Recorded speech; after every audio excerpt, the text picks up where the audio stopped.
Data centers are becoming a huge story across Ohio right now. And here in the Dayton area, this is no longer something that is happening somewhere else. According to regional reporting, you have major projects being discussed and receiving quite a bit of backlash in the city of Piqua area. You have an Amazon building facility that is a $3 billion project happening in Sidney, and another proposal on farmland that has already been purchased by Amazon down in Wilmington. So the real question is not just what is a data center anymore, because we are well past that. But the real question is this actually good for Ohio communities or not? Because once you look closer, this gets a lot more complicated than most people think. By the end of this video and podcast episode, you're going to understand how these deals are actually structured, why people and citizens in these regions are pushing back, and what this could mean for Dayton moving forward. And there's one part of this that almost nobody explains clearly. But once you see it, you won't look at projects like this the same way again. I'm Anthony Mahone, and this is the Dayton, Ohio Living Podcast. This is where we connect the dots on what's really happening in the Dayton and Miami Valley regions and what it actually means for your life, your family, and your future here in this region so that you can live smart and move confidently. So this is bigger than one project. I want to zoom out first because this is not just about Piqua, Sidney, Wilmington, but according to statewide data and reporting, Ohio has become one of the top locations in the country for data centers. And there's a reason for that. You've got a central location, you have available land, you have lower cost than coastal market areas, you have strong infrastructure with roads, major highway accesses across the state. And on top of that, Ohio has a formal incentive structure in place that can provide tax advantages for qualifying data center projects. So when you hear about one project, you're really seeing part of a much bigger shift that's happening across the state of Ohio. So how big is this? Let's put some real numbers behind this, because once you see the scale, this starts to feel very, very different. According to data compiled by the Ohio Consumers Council, Ohio has over 200 data centers currently operating across the state. Other reports place that number at around 217 as of late 2025. So this isn't new. This has already been happening. But here's where it starts to shift. According to state and regional estimates, there are dozens more in development, and some projections suggest that roughly 70 to 80 additional facilities will be in Ohio by 2030, and close to 100 planned or under construction statewide. So this is not slowing down. This is accelerating. So what is a data center? Let's simplify this. A data center is a massive building full of servers.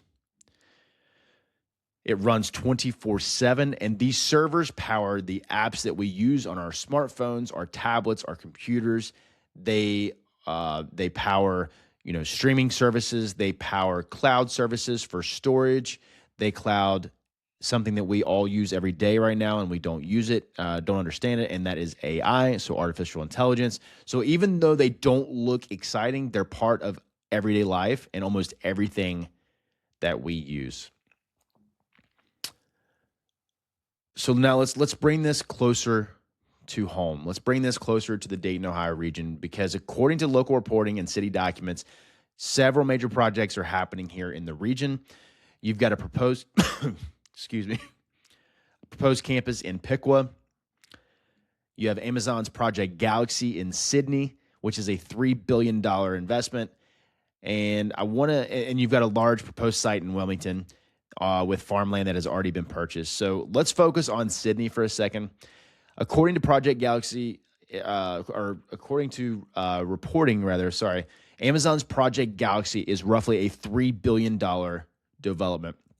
This includes a 30-year tax abatement along with payment in lieu of taxes, estimated at around $15 million over 15 years. And the project is expected to bring around 75 long-term jobs once operational. Now, pause there for a second, because you have a $3 billion project with only 75 permanent jobs. That's where this starts to feel different. And I believe for the citizens of Sidney, Piqua, and Wilmington, I believe this is a major concern. I think this is a big reason why a lot of pushback is happening on these projects. And I would love to hear from people that live in and around those regions. Let me know in the comments below what your thoughts are on this, because this is, this is where people start asking, does this actually benefit the communities that these are getting placed in? So how does the money actually work? Because, this is the people that most people, the part that most people don't understand. And honestly, it's probably one of the most important parts. When people hear $1 billion project, they assume big tax revenue. But according to local deal structures and deal structures that are currently happening in this region, that's not how it always works. You have a thing called TIF, and TIF stands for tax increment financing. So when a project increases property value, that increase in tax revenue gets redirected. So instead of it fully going to schools and services right away, it actually goes often goes towards infrastructure, utilities, roads that are tied to that project. Second thing is a pilot program. So a pilot program is a payment in lieu of taxes. So instead of paying full standard property taxes, like you and I have to do, the company makes negotiated payments over time. So it's not zero, but it's also not the full normal amount.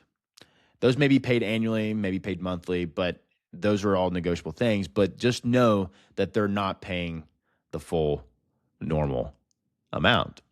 So the truth is, according to how these deals are structured, they are not simple tax wins. They are negotiated trade-offs for communities. So the gains on these projects for tax-wise are not going to be realized for 15, 30, or more years. And even by that point, there may be a negotiated trade-off even then to keep those tax incentives going.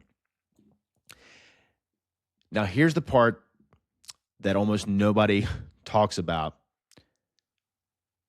But recently in this region was a big topic in the fall and into the winter, and that is utilities and energy.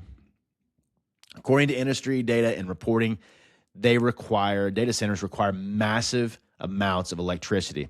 These buildings run 24/7 with cooling systems that are operating constantly to keep the servers cool. So when one gets built, it's a major demand on the power grid. And these companies are supposed to be, taking care of those utility costs, and, but are they actually happening? Is that actually occurring? It's not just electricity either. It's also water. They use significant amount of water for cooling. And that's why communities are starting to ask questions as well. And this is where everything starts to connect, because you've got tax incentives, you have energy demand, you have land use changes, and you have relatively few permanent jobs. So people start asking, according to what we're seeing, is this the kind of growth that helps communities long term?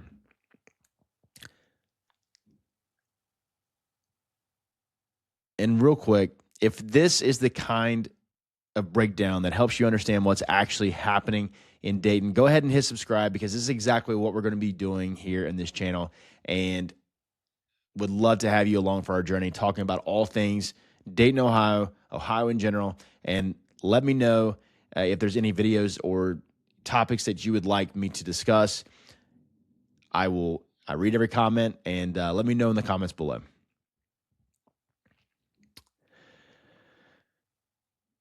So growth is not just about what gets built. It's about what has to support it. So you have the roads, you have utilities, you have power, you have emergency, you have emergency services. And from my side as a firefighter paramedic, I see how growth can impact systems. And if those systems don't keep up, you're going to feel it. So let's step back for a second, because according to everything we just walked through, you've got Piqua, you have Sidney, you have Wilmington, and that tells you something. This is a different type of growth. So when you hear, about data centers, don't look at the headline. Look deeper. Look at the deal, the energy, the long-term impact on a region, because this is one of those shifts that doesn't feel big at first, but can shape a region over time. And I believe that that's where we're at in Ohio, because it is not going to slow down.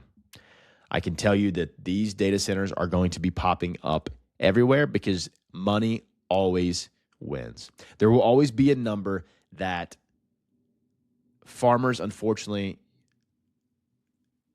I'm not going to speak for every farmer, but the numbers are going to be so astronomical in the future that we will not, farmers will not be able to fathom that. And a lot of people who are living in these communities will not be able to fathom that. But if you understand it early, you're ahead of most people in what's going to be happening here and the shift that we're going to see in Ohio and the farmland. So if you're trying to figure out where you fit into the Dayton area picture here, the link to reach me is in the description below, and we would love to have you on this journey with us. And if you have any questions about data center projects, reach out in the comments below. Would love to help you understand this project more clearly, because this is what's going to be happening in this region over the long term. I read every comment. Reach out below. We'll see you in the next video.